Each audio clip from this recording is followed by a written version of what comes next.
Hay cosas que no se ven, pero se sienten. Pensamientos que te roban la paz.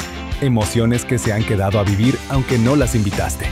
Dolor, culpa, ansiedad, enojo. El alma también se intoxica. Y cuando el alma está enferma, el cuerpo lo resiente. Pero Dios no nos creó para vivir cargados, rotos o apagados. Él nos llama a una vida plena, libre y en paz. Y hoy es tiempo de dejar atrás todo lo que contamina y abrazar lo que sana. Porque en Jesús hay perdón, restauración y nueva vida. Esto no es solo una serie, es el inicio de una limpieza profunda del alma. Detox, transformando emociones tóxicas. Seguimos con esta serie maravillosa llamada Detox. Y este vocablo o este término tiene que ver con desintoxicarse. Nosotros estamos utilizando esta analogía que se utiliza para limpiar el cuerpo físico de las toxinas, tomando ciertos hábitos o ciertas costumbres en el trato del cuerpo para traer a nuestro cuerpo sanidad, pero nosotros estamos aplicando el concepto de desintoxicarnos, pero a nuestras emociones. Hay sentimientos enfermizos a los cuales estamos llamando emociones tóxicas. La semana pasada estuvimos hablando de ese veneno llamado ira. En esta semana estuvimos hablando de la culpa y de la vergüenza, que también es otra emoción que no solo enferma al ser humano por dentro, sino tiene implicaciones en nuestro cuerpo físico. Hoy abordaremos un tema que de una o de otra manera, de hecho, todas estas emociones tienen que ver, yo siento que tienen que ver conmigo, porque soy de carne y hueso. Y seguramente tiene que ver con todos los que estamos aquí, los que nos están siguiendo y los que han venido a nuestras diferentes extensiones, tanto Roosevelt, Petén, como aquí en Colinas, porque somos humanos, porque Dios nos regaló esa parte interna llamada alma, compuesta de pensamientos, emociones y la voluntad. Y hoy hablaremos sobre esos niveles de tristeza o de depresión, desintoxicándonos de la depre.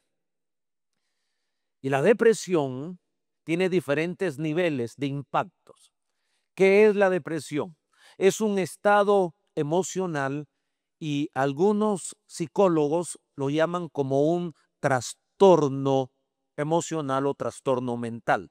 Hemos dicho que las emociones son parte del alma, pero la cabeza del alma, si así le queremos llamar, es la mente. Luego están las emociones y luego está la voluntad. Esas tres partes forman nuestra alma. Y cuando hablamos de emociones tóxicas, tenemos que reconocer que también tenemos pensamientos tóxicos, enfermizos, que nos matan. Y la depresión son diferentes niveles de tristeza.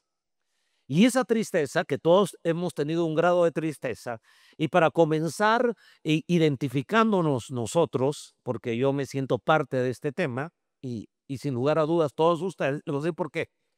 Porque en Jesús cohabitaron las dos naturalezas, fue 100% divino y fue 100% humano, Jesucristo, el Hijo de Dios.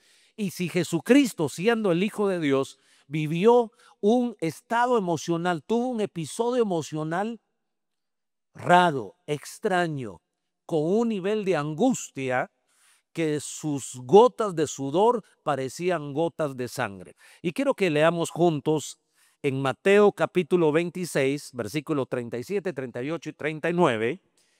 Y tomando a Pedro y a los dos hijos de Zebedeo, comenzó a entristecerse y a angustiarse en gran manera o de tal grado. Estoy hablando de Jesús, no estoy hablando del pastor, porque algunos piensan que los pastores, si no nos cepillamos los dientes, no tenemos dificultad en nuestra dentadura. A veces la gente idealiza y piensa que los que hablamos en el púlpito, seamos líderes, supervisores o pastores o apóstoles, evangelistas, maestros, profetas, por ser hombres o mujeres de Dios, a nosotros no nos pasan los problemas que le pasan a los seres humanos. Nosotros somos seres humanos.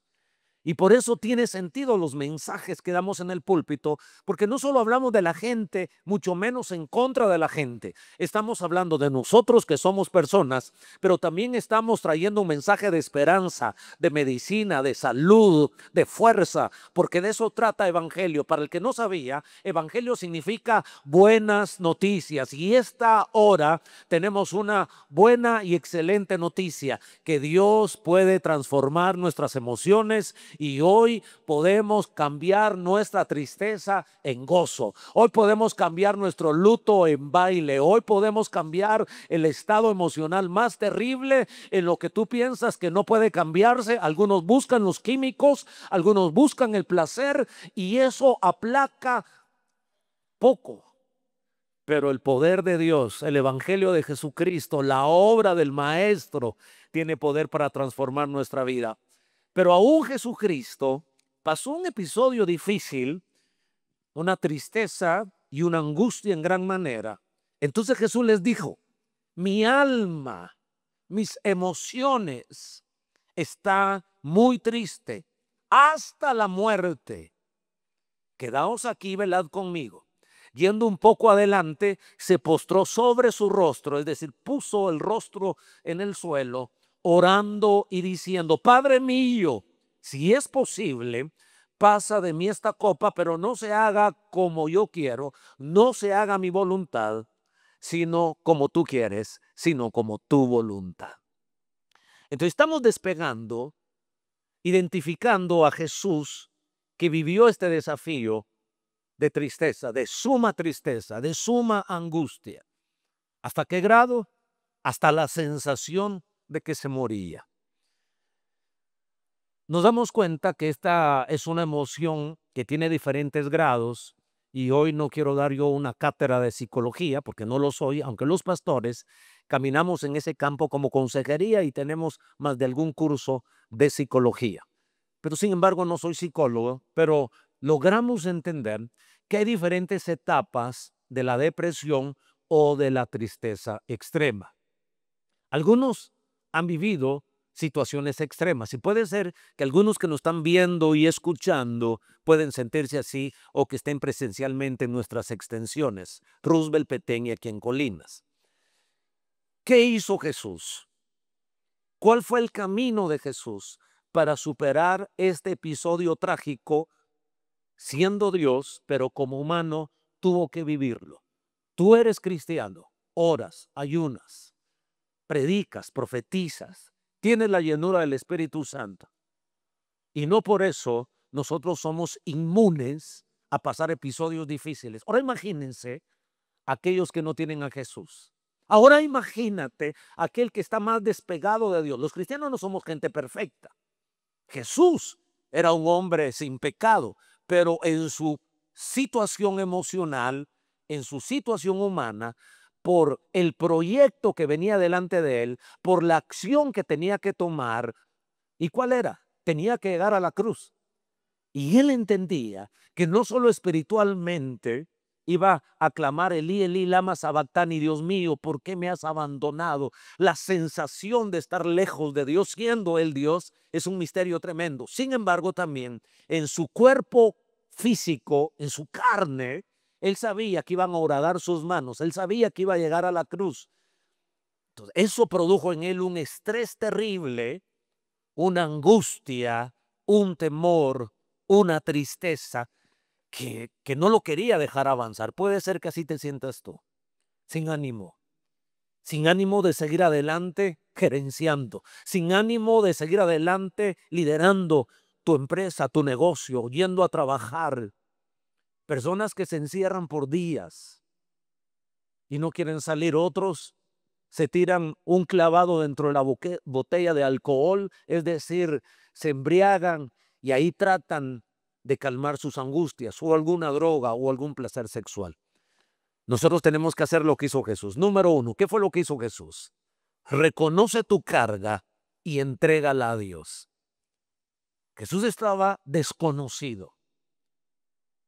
Si yo me impacto, a leer las escrituras, porque Jesús caminó sobre el agua, resucitó a los muertos, sanó a los leprosos, dio vista a los ciegos, trajo ánimo, trajo paz, y los apóstoles nunca lo habían visto. Y de hecho, él no se dejó ver por todos los apóstoles en este nivel de angustia.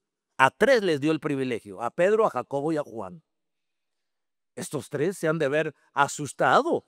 Nunca habían visto a Jesús en este nivel. ¿Pero qué hizo Jesús?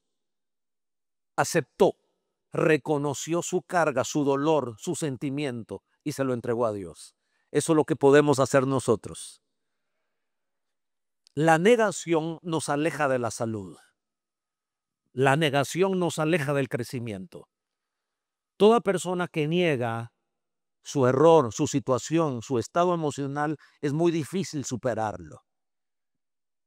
La negación nos aleja de la victoria. Y ojo, algunos lo niegan pensando que eso es fe. Fe no es negar nuestra enfermedad. Fe es negarnos a quedarnos en nuestra situación. ¿Hace sentido lo que estoy diciendo? El que está enfermo dice, estoy enfermo. Jesús reconoció que tenía angustia. Él no comenzó a decir, yo no tengo angustia, yo no tengo angustia. Él fue sensible, él fue vulnerable. Él reconoció que algo estaba pasando con él, pero eso no es falta de fe. Falta de fe es decir, estoy enfermo, me voy a morir y uno se muere. Eso es falta de fe. Falta de fe es, no tengo dinero, pero en el nombre de Jesús voy a caminar, se va a abrir una puerta, voy a buscar trabajo. Falta de fe es decir, yo no tengo novia, yo no tengo novio, no me voy a casar y se queda los brazos cruzados. Póngase pilas, báñese, peínese, échese perfume, mande un mensaje de texto, dígale a su hermano, conéctame a tu cuñado, conéctame a tu prima, conéctame a tu hermana. ¿Hace sentido lo que estoy diciendo? Es que el problema no es el problema es quedarnos en el problema. Y la fe reconoce que tenemos un estado, pero no nos quedaremos en esta situación de tristeza, de depresión, de ira, de pobreza y de miseria. En el nombre de Jesús nos levantamos y hacemos lo que hizo Jesús. Reconoció. El verso 38 dice, entonces Jesús les dijo, mi alma está muy triste hasta la muerte. Jesús no había perdido la fe. Jesús tuvo la capacidad de reconocer que algo estaba pasando en tu vida. ¿Puedo hacerles una pregunta? Muchas gracias. ¿Tendrás el valor este día de reconocer qué está pasando en tu corazón? Porque ese es el camino a tu salud, reconocer. Y yo creo que lo reconocemos porque si no, no estuviéramos en este lugar.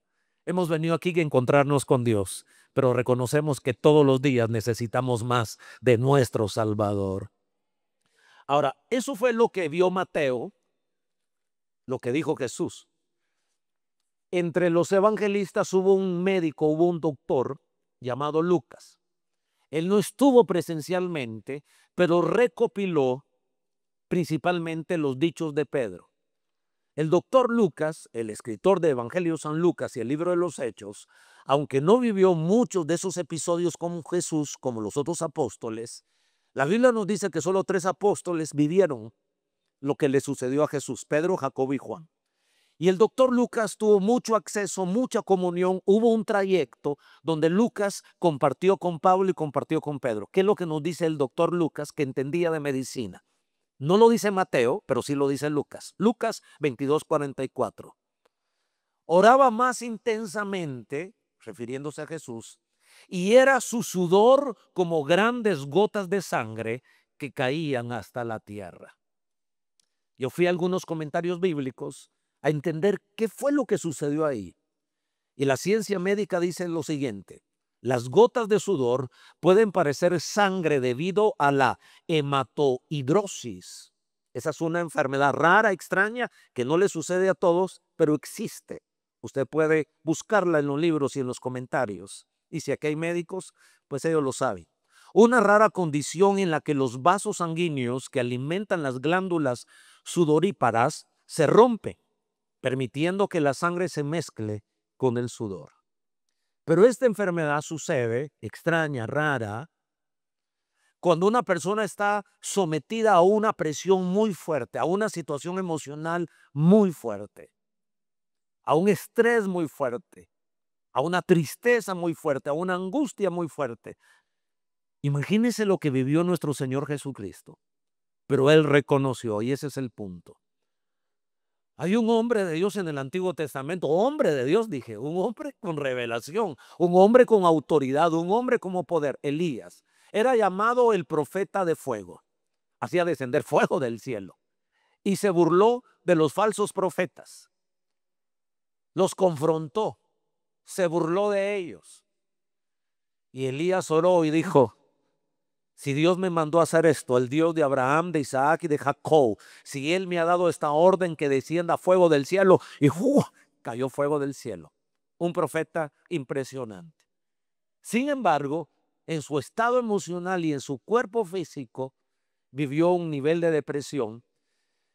Y el nivel más alto, más grave de depresión, es llevar a la persona a suicidarse, a quitarse la vida. No solo lo matan los sentimientos que producen enfermedades en el cuerpo, la tristeza y la depresión, sino a quitarse la propia vida. Primero Reyes 19:4 dice, y él se fue por el desierto un día de camino, hablando de Elías, y vino y se sentó debajo de un enebro, y deseando morirse, dijo, basta ya, oh Jehová, quítame la vida, pues no soy yo mejor que mis padres. Tal vez tú has tenido pensamientos de suicidio. Los famosos puentes. Los famosos puentes impulsan, el puente del incienso. Han tenido que poner malla y algunos cristianos sabiamente han ido a pegar versículos ahí para hacer reaccionar a las personas. En el nombre de Jesús nosotros ponemos nuestra mente bajo la obediencia de la palabra de Dios. El diablo vino a robar, matar y a destruir, mas el Hijo del Hombre vino a darnos vida y vida en abundancia. Así que esos niveles de depresión nos hacen pensar que nuestra vida no es útil, que no tiene sentido, que nadie nos ama y que nosotros tampoco sumamos a la vida de las personas.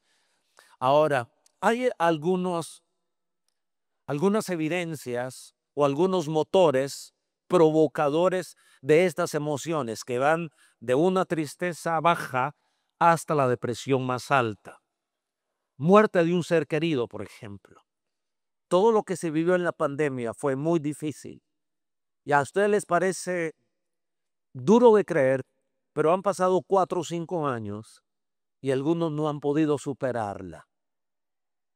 No los juzgamos. Si mismo Jesús pasó un momento difícil, Jesús lloró por Lázaro. El punto es que Dios quiere ayudarnos a superar estas emociones. Abuso de drogas y alcohol. El que ha estado esclavo de una droga por mucho tiempo vive episodios de depresión. Las enfermedades crónicas o dolor, el dolor prolongado lleva a una persona a perder ese ánimo, esa fuerza y sucumbe ante la depresión y la tristeza. El abuso en la niñez. Muchas personas que fueron abusadas o abusados, porque cada vez descubro que no solo las mujeres son abusadas sexualmente.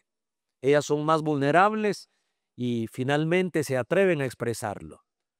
Pero los hombres también han sido abusados sexualmente. Y hay personas que viven episodios de depresión, de tristeza, de aislamiento, que quieren estar solos porque fueron abusados en su niñez o adolescencia. La estadística también, yo estoy dando datos no de los que a mí se me ocurren, sino datos científicos de psicólogos, que cuando tienen que atender a gente con estos niveles de depresión, sus historias son estas que estoy yo mencionando. Hijos de personas divorciadas. El 80% de las personas que vienen de hogares divorciados, o sea, que fueron hijos de personas divorciadas, sufren niveles de depresión. Pero ¿sabe qué es lo increíble? Que no solo los niños o las niñas o las personas de hogares divorciados, sino también de matrimonios que pasan peleándose constantemente. Y uno dice, bueno, yo no me divorcié, pero sí tu cuarto, tu casa es un campo de batalla. Esa hostilidad en la casa, esa atmósfera de ira, de grito, de irritación, también produce niveles de ansiedad, de depresión y de tristeza en los hijos. crisis en la vida. Bueno, lo que he mencionado son situaciones que nos pasan a los seres humanos. Se nos han morido gente, o muerto, perdón. Eso edítenlo, por favor. Se ha muerto gente que nos ha causado un desgaste emocional. Tal vez ya les conté, o tal vez en el video que dejé grabado en el lanzamiento, conté un poquito y hasta lo pensé, si lo contaba o no lo contaba. Me reuní con los que graban y les dije, tal vez vas a quitar eso porque el pastor está para dar ánimo y no para contar situaciones difíciles. Pero después de leer a Jesús esta semana y darme cuenta, claro que él no se lo contó a todo el mundo, hoy lo cuento porque ya pasaron 5 años. Pero en el año 2021, creo que fue la segunda o tercera ola del COVID, se comenzó a morir gente muy cercana a nosotros que yo conocía y que quería. Y me quedé solo en la casa porque Berlín tenía COVID. No tenía, bueno, sí tenía COVID, pero era sintomática. A hermana Ana le dio COVID, Berlín la fue a cuidar a la casa de hermana Ana. Mis 2 hijos estaban estudiando fuera del país. Mi hija mayor había ido a predicar a México con Michael y se había llevado a Samar, mi nieta. Entonces yo estaba solo en la casa. Y una noche comencé a temblar. Yo dije, voy a dormir con la luz encendida, no la voy a apagar. Y me recordé de mi infancia, cuando dormía con la luz encendida y me daba miedo la noche. Y les he contado que me oriné hasta los 12 años. Todas las noches me orinaba, no porque quería hacerlo, sino porque estaba bajo esos niveles de temor. Pero ahí comencé a tener una sensación rara, una sensación extraña. Gracias a Dios me animé y dije, si no apago la luz ahora, no la voy a poder apagar otros días. Y la otra buena noticia es que no me oriné en la cama también. Entonces eso fue algo extraordinario que pasó. Pero tuve que terminar con el doctor. Comencé a tener sensaciones en mi cuerpo que de hecho en ese septiembre yo estaba predicando aquí. No estaba la gente, era ahora septiembre de 2020, y me mareé. Y le dije a los pastores, solo los pastores habían venido y los supervisores desde septiembre del 2020. Y les dije, vamos a tener un momento de oración. Y me fui a sentar por allá. Y estaba Gerson Kennedy, nuestro cantante. Y digo, pastor, ¿qué le pasó? Y yo comencé a llorar. Me sentí raro, me sentí extraño. Entonces tuve que ir a buscar al médico. Me recetaron unas pastillas para tranquilizarme. Ahora, ¿por qué estoy contando esto? Soy pastor y les vine a decir que en Dios se puede cambiar, que Dios puede tomar nuestras emociones, pero a veces toma tiempo. Por un mes tuve que tomar esa pastilla, pero el Señor nos ayudó. Y eran pensamientos y estados emocionales que debemos superar. Y Jesús superó su estado emocional aceptándolo y buscando a Dios. La Escritura dice en 1 Pedro 5:7, echando toda vuestra ansiedad sobre Él, porque Él tiene cuidado de vosotros. No estaba mi esposa, no estaban mis hijos, pero estaba Dios. Y Él tiene cuidado de nosotros. No somos huérfanos, tal vez en esta tierra, pero en la eternidad tenemos un Padre, y un Padre que es amoroso, que es bueno, que Él está consciente, sus ojos están sobre nosotros. Jesús oró al Padre. Jesús puso su ansiedad delante de Dios, agarró a sus discípulos, pero oró al Padre. Número 2, ¿qué hizo Jesús para superar, para transformar ese estado emocional? Busca acompañamiento espiritual. Dios nos hizo seres gregarios. Y la gente que se deprime tiende a estar sola, a estar en oscuridad, a no quererse levantar de la cama. Déjenme solo, no quiero hablar con nadie. Hay un milagro en la interacción con las personas.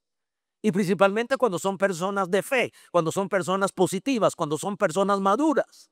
Porque la depresión tiene ciertas características y una de ellas es ser muy negativo en la vida, ser muy pesimista en la vida. Nada se puede, ya todo se va a acabar, no voy a triunfar. Así le pasó a mis padres, así pasó a mis abuelos.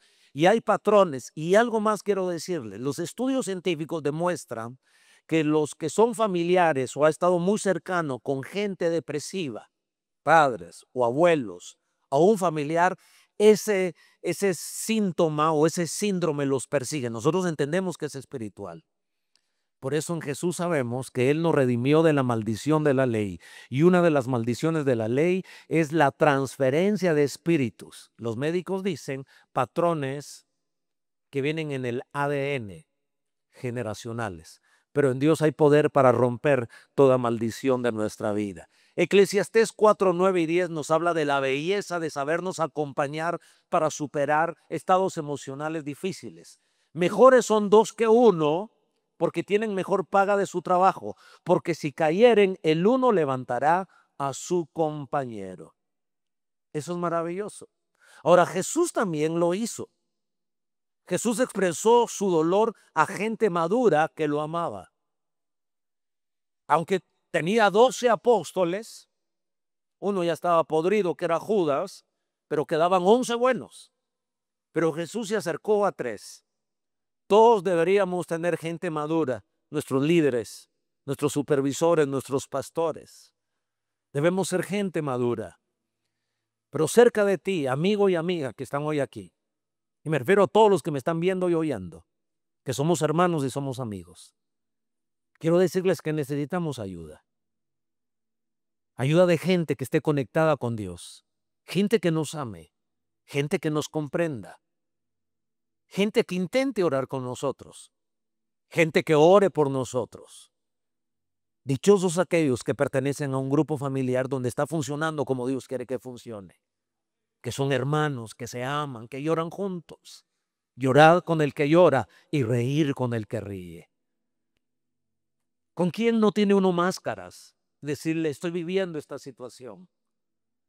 Necesitamos gente así. Jesús lo necesitó. Siendo el Hijo de Dios, nos modeló a buscar a 3, a abrir su corazón, a arriesgarse, a compartir su dolor. Jesús no pensó, y estos me van a dejar de seguir.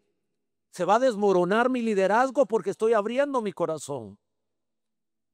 No lo hacemos con todos, pero lo hacemos con gente madura, gente espiritual, gente que nos ame. Dice así Mateo 26, 37.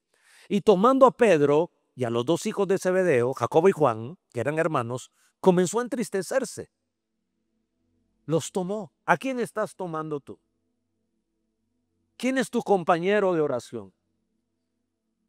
Por eso hoy comencé diciéndoles que es importante tener amigos de fe que oren por nosotros.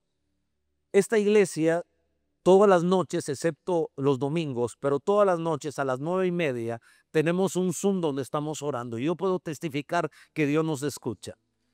Por 2 meses hemos estado orando para ganar a Guatemala para Cristo. Y el Espíritu Santo abrió una puerta para ir a Brasil. Y los compañeros de oración, los pastores, los líderes y toda la gente que entiende el poder de la oración se conecta a las 9:30. Yo quiero invitarte a que no te quedes fuera de esas oraciones. Incluso Lluvias Roosevelt, Lluvias Petén. Sé que los de Lluvias Petén no pueden venir, pero el primer sábado de cada mes a las 5:30, ayer fue una cosa extraordinaria, tanto que la gente que vino del ayuno, que hay ayuno también los jueves, me dijo, pastor, ¿por qué no lo hacemos cada 15 días? Y mi corazón vibró. Porque no podemos tener una iglesia ni cristianos victoriosos si no somos gente de oración. En la oración es donde Jesús envía su poder y su ánimo. Jesús necesitó orar. Jesús necesitó a Pedro, Jacobo y Juan y dijo, bueno, oren conmigo. Pero hay un momento que aunque tengas compañeros de oración, tú tienes que orar. Hay gente que quiere su milagro, pero quiere que el ungido sea el siervo de Dios, el líder, el supervisor, el pastor. Yo estoy animando a nuestros líderes que cuando alguien le venga a pedir oración, ore por ellos. Pero cuando la situación sea más fuerte, entonces decirle a la gente, usted ayune también con nosotros. Porque quieren que el que vive en santidad sea líder, que el que ayune sea líder. Y la gente quiere seguir viviendo en su propio pecado, sin leer la Biblia, sin orar, haciendo los mismos hábitos pecaminosos, pero solo quieren el milagro. El milagro viene como lo tuvo Jesús. Buscó a Pedro, Jacobo y Juan, los dejó orando, pero él supo que tenía él ahora que doblar sus rodillas, poner su rostro en el suelo y él mismo pelear su bendición. Tú puedes pelear tu bendición. Y hoy es un día importante para los que me están viendo en televisión, escuchando en la radio. Lluvias Roosevelt, le hablo a Lluvias Petén y a Colinas. Este es un mensaje poderoso. No vamos a salir de este lugar como entramos. Porque si no, significa que Dios no está aquí o hemos venido con incredulidad. Y yo percibo que en este ambiente hay fe. Yo percibo que en esta atmósfera lo sentí en la adoración, lo sentí en la alabanza. Incluso lo percibí cuando fuimos generosos en nuestros diezmos y luego en la frescura. Y la fe mueve montañas, y la fe nos hace orar, y la fe nos hace pasar al altar, y la fe nos hace levantar la mano, y la fe nos hace vivir como Jesucristo vivió. Alguien dice: Señor, te necesito, voy a buscarte en oración. Jesús lo hizo, expresó su dolor a gente madura que lo amaba y que orara por él. Además, debemos renovar nuestra mente con la palabra de Dios. Romanos 12:2 dice: no os conforméis a este siglo, sino transformados por medio de la renovación de vuestro entendimiento. Palabra y oración, palabra y oración. Todos los que están en nuestras escuelas, Prosperidad del Alma y Ananías, nos entregan antes de entrar a la clase un reporte donde ellos anotan los días que oraron y la palabra. Esto no es un castigo. Esto es como decirle: hermano, repórteme lo que desayunó, almorzó y cenó. Y nadie debe decir: pero ¿por qué me están castigando poniéndome a comer? Es una bendición comer. ¿Hace sentido lo que estoy diciendo? Hemos entendido que el secreto está en la palabra, en la oración. Pero para este tema hay algo tan importante, que es cultivar la gratitud alabando a Dios. En este viaje que ustedes oraron, principalmente la gente de las 9:30 de la noche que oraron por nuestro viaje a Brasil, y el Señor contestó nuestras oraciones, nos dio unción, revelación y diseño. Pero entre la revelación que nos dio fue el gozo. Estuvimos en esta congregación con una alabanza y era un congreso de pastores, o sea que la mayoría de gente era de 40 o 50 años, habían unos jóvenes, pero vi a la gente adulta danzar, y no solo danzar, correr. Y comenzaron a correr. Recuerdan que a veces hemos hecho el trencito. Alguien puede decir desorden, pero lo que yo viví ahí, tengo 2 años de estar creyendo que el gozo del Señor es mi fortaleza. El psicólogo te va a decir, y no estoy en contra de los psicólogos, que hay muy buenos psicólogos cristianos, es decir, relájese, mire películas que lo hagan reír. Júntese con gente que le cuente chistes. A propósito, creo que debemos contar chistes, creo que debemos escuchar chistes, pero sanos, puros, que no denigren a nada, que no sean vulgares, ni rojos, ni pecaminosos, que eso viene del infierno. Y es una vergüenza que un cristiano hable en doble sentido. Pero también es una tristeza que no contemos bromas, ni nos riamos. Pero el secreto está en el gozo del Señor, en la alabanza. Aquellos dos, Pablo estaba en prisión, Pablo y Silas. Estaban mal, presos, en los más oscuros, afligidos, para deprimirse, para decir no hay esperanza. Y se pusieron a cantar al Dios que lo oye. Y entre ellos se animaban cantando. No dice la Biblia que era lo que cantaban, pero dice Pablo en 1 Tesalonicenses 8:18, dad gracias en todo, porque esta es la voluntad de Dios para con vosotros en Cristo Jesús. ¿En qué contexto lo dice? Dad gracias en todo. Hechos 16:25. Pero a medianoche, orando Pablo y Silas, cantaban himnos y los presos los oían. Entonces sobrevino de repente un gran terremoto. Algo se mueve cuando comenzamos a cantar, de tal manera que los cimientos de la cárcel se sacudían y al instante se abrieron todas las puertas y las cadenas de todos se soltaron. Hay poder en la alabanza.